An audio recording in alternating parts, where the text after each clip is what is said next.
Hello everyone, আসসালামু আলাইকুম। Welcome back to my channel. Welcome জানাচ্ছি সবাইকে নতুন একটি এপিসোডে আবারও। আমার আজকের রেসিপি পেঁপে কুমড়ো দিয়ে ইলিশ মাছের মাথা দিয়ে দুর্দান্ত স্বাদে মুখরোচক একটি রেসিপি। এই রেসিপিটা গরম ভাতের সাথে খেতে হয় অসাধারণ। তো চলুন রেসিপি শুরু করি। এই তো এখানে কিন্তু নিয়েছি আমি মিষ্টি কুমড়া আর পেঁপে কেটে। তো মিষ্টি কুমড়া কিন্তু অনেকের গ্যাস হয়, তো তারা কিন্তু একটুখানি পেঁপে দিতে পারেন, তাহলে কিন্তু আর গ্যাসের প্রবলেম হয় না। আর এই তো এখানে ইলিশ মাছের মাথা ধুয়ে কেটে পরিষ্কার করে নিয়েছি। তো তার সাথে কিন্তু পেঁয়াজ বেটে নিয়েছি কাঁচা জিরা বেটে।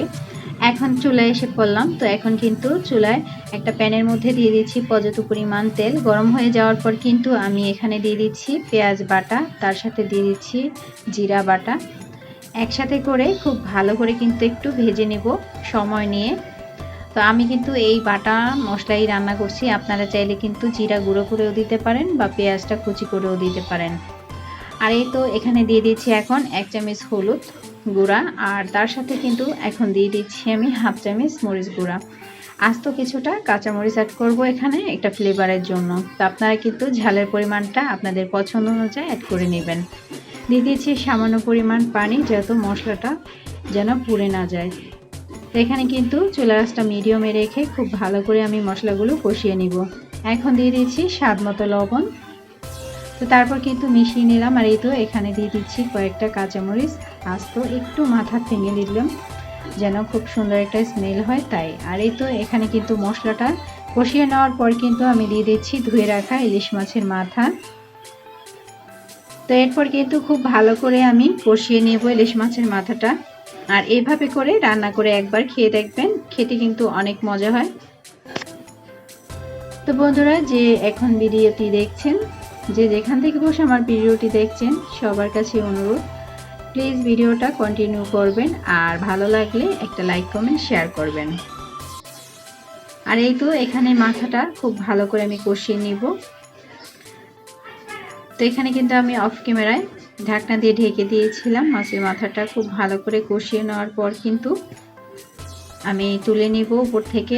আর মাথার সহকারে যদি আপনি সবজিটা দিতে চান, তাহলে কিন্তু অনেক সময় কাঁটা বের হয়ে যায়। তো এই কাজটা করে নিতে পারেন, কাঁটাটাও তাহলে আর বের হয় না, আর খাওয়ার সময় কোনো ঝামেলা হয় না। তো এখানে কিন্তু আমি মাথাটা কষিয়ে নিয়ে তারপর তুলে নিচ্ছি। আর এই তো একই মশলার মধ্যে কিন্তু দিয়ে দিচ্ছি ধুয়ে রাখা মিষ্টি কুমড়ো আর পেঁপে। তো এই টিপসটা কিন্তু আপনারা ফলো করতে পারেন। মিষ্টি কুমড়া খেলে অনেকেরই কিন্তু গ্যাসের প্রবলেম হয়, তারা কিন্তু একটু পেঁপে দিতে পারেন, তাহলে কিন্তু আর কোনো সমস্যা হবে না। তো এখানে কিন্তু কষিয়ে নিব আমি 5 মিনিটের মতো। তো তারপর কিন্তু ঢাকনা দিয়ে ঢেকে দিয়েছিলাম। আর এখন কিন্তু দিয়ে দিচ্ছি 1 চামচ পরিমাণ চিনি, স্বাদের ব্যালেন্সটা ঠিক রাখার জন্য। যেহেতু মিষ্টি কুমড়া তরকারি, তো এটা একটু মিষ্টি টাইপের থাকলে কিন্তু খুব ভালো লাগে, তাই আমি দিয়ে দিচ্ছি। আর যারা মিষ্টিটা পছন্দ করেন না, তারা কিন্তু স্কিপ করতে পারেন চিনিটা। আর সামান্য পরিমাণ পানি দিয়ে দিচ্ছি। এখন কিন্তু আবারও ঢেকে দিলাম। তো এখানে কিন্তু আমি বলক এসে গেছে, দেখতেই পাচ্ছেন। কিছুক্ষণ পর আমি কিন্তু নেড়ে চেড়ে দিচ্ছি। আর যেহেতু মিষ্টি কুমড়োটা একদমই নরম হয়ে যায় দ্রুত, আর সাথে কিন্তু পেঁপে আছে, তো পেঁপেটা কিন্তু নরম তরকারি, কিন্তু এটা সিদ্ধ হয়ে একটু সময় লাগে তাই। তো এখানে কিন্তু আমি আবারও ঢাকনাটা সরিয়ে নেড়ে চেড়ে দিচ্ছি। তো এইভাবে কিন্তু কয়েকবার আমি ঢেকে ঢেকে রান্না করে নেব। আর এখন কিন্তু কষিয়ে রাখা মাছের মাথাটা উপর থেকে দিয়ে দিচ্ছি। তো এখানে সামান্য পরিমাণ পানি দিয়ে দিলাম পাত্রটা ধুয়ে। আর এই তো এখন কিন্তু খুব ভালো করে মিশিয়ে আবারও ঢেকে দেব এখানে 10 মিনিটের জন্য। তো এখানে কিন্তু মিষ্টি কুমড়া পেঁপে সবকিছু সিদ্ধ হয়ে গেছে। তো বন্ধুরা, এখানে কিন্তু আমার রেসিপিটি হয়ে গেছে। তো আমি কিন্তু আপনাদের পরিবেশন করে দেখিয়ে দিব।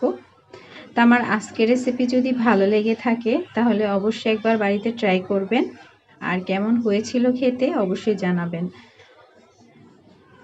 আমার রেসিপিগুলো ভালো লাগলে চ্যানেলটিকে সাবস্ক্রাইব করে পাশে থাকবেন। পাশে থাকা বেল বাটনটি ক্লিক করে রাখবেন আমার নিত্য নতুন ভিডিওগুলো সবার আগে পেতে। তো সবাই ভালো থাকবেন, সুস্থ থাকবেন, আমার জন্য দোয়া করবেন। আবারও হাজির হয়ে যাব অন্য কোনো দিন অন্য কোনো রেসিপি নিয়ে। সেই পর্যন্ত সবাই ভালো থাকবেন। আল্লাহ হাফেজ।